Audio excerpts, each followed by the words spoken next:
विभूतियों के चरणों में नमन। ये सरकारी विद्यालय में महापुरुषों के उत्सव, जन्मदिन क्यों मनाए जाते हैं कि उनके जीवन से आप प्रेरणा लेके अपने जीवन को सुधार सको। इन दोनों महाविभूतियों का जन्मदिन एक ही दिन होने में उनमें क्या क्या समानता थी। दोनों सत्यनिष्ठा पर अडिग थे, दोनों अहिंसा के पुजारी थे, दोनों को सादगी पसंद थी। ये अपने जीवन में भी होना चाहिए। जैसा मन शांत रहेगा, जैसा वस्त्र शांत रहेगा, वैसा ही आपके विचार शांत रहेंगे। तो आपको तड़क भड़क से दूर, आधुनिकता से दूर, अपने उज्जवल भविष्य के लिए सदैव प्रयत्न करते रहना चाहिए।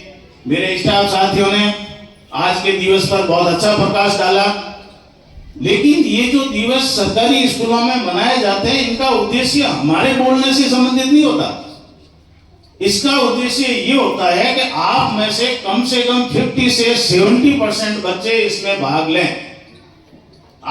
कल आपको पूरा दिन दिया गया था, लेकिन आज भी फर्स्ट की श्रेणी में 9th के बच्चे ज्यादा थे। बधई के पात्र क्लास 9th है। 10वीं, 11वीं, 12वीं के बच्चों में एक बच्चे का किसी का चयन हुआ है।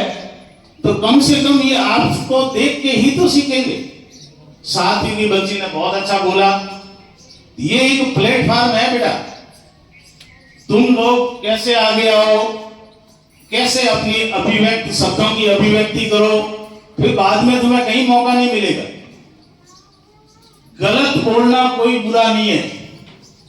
अगर आपको झिझक होती है तो कोई बुरा नहीं है। मैं उन बच्चों को अच्छा मानता हूं जो यहाँ आके फिर झिझकते हैं। उन बच्चों की अपेक्षा जो बैठे रहते हैं सर झुकाए। तो ये झिझक खुलेगी कब? जब आप मंच पे आओगे, जब आप 2 शब्द बोलोगे। एक बार चलो झिझक गए, दूसरी बार और अच्छा बोलने की कोशिश करोगे, तो ये विद्यालय तुम्हें वो मंच प्रदान करता है कि आप अपनी अभिव्यक्ति स्वतंत्र रूप से किसी के सामने रख सको। ये वही प्लेटफॉर्म है जहां से बढ़ गए ये महान सपूत हुए, जहां से बढ़ गए ये नेता हुए, प्रधानमंत्री हुए, राष्ट्रपिता हुए, राष्ट्रपति बनते हैं। तो ये तुम्हारा इस मंच का अगर तुम सदुपयोग नहीं करोगे, जब हम मौका देते हैं तब तुम आगे नहीं आओगे, तो फिर ये बेकार है बेटा। अपने जीवन को सार्थक बनाओ। हर फील्ड में तुम्हें रुचि लेनी है। जो भी स्कूल की गतिविधियां हो, पोस्टर प्रतियोगिता हो, ऐसे लेखन हो, चित्रकला हो, भाषण कला हो, कविता हो, गायन हो, खेल कूद हो, ये प्रतियोगिता या जो स्कूल में कराई जाती है वो फालतू की नहीं है बेटा। ये तुम्हारे सर्वांगीण विकास में सहायक है। इन सब का उपयोग करते ही तुम निखर सकते हो, प्रकट सकते हो, अपने आप को सिद्ध कर सकते हो कि हम इतना रुतबा रखते हैं, इतनी योग्यता रखते हैं। आज ये 7वीं की बच्ची देख के पढ़ रही थी, लेकिन बहुत अच्छा पढ़ रही थी।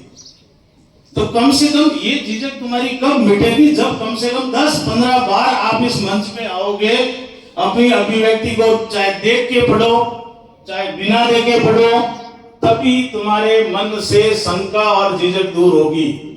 मेरा तो आप लोगों से यही कहना है बेटा, जब भी विद्यालय में कोई भी महोत्सव, समारोह, जयंती मनाई जाए, उसमें 60% पार्टिसिपेट आप होने चाहिए। आप तैयारी करके आओ, आपको पूरा मौका दिया जाएगा। जैसा भी बोल सकते हो, कविता बोल सकते हो, गायन बोल सकते हो, चित्र प्रदर्शित कर सकते हो। ये पूरा विद्यालय आपका है और हमारा भी दायित्व आपको निखारने का है।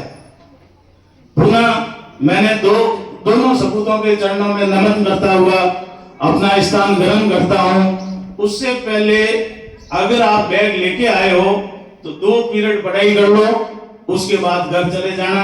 क्यों आज 2 प्रोग्राम एक साथ है। उधर वो निपुण मेला भी चल रहा है, उसमें भी पोस्टर प्रतियोगिता का 1st, 2nd, 3rd का आयोजन होगा। उसके बाद कुछ उनकी प्रतियोगी परीक्षाएं होगी, गेम्स होंगे, तो हम वहां व्यस्त रहेंगे। लेकिन 8वीं कक्षा में पहला पीरियड गणित का लगेगा और 10th में पहला पीरियड विज्ञान पढ़ाई जाएगी। जय हिंद, जय भारत।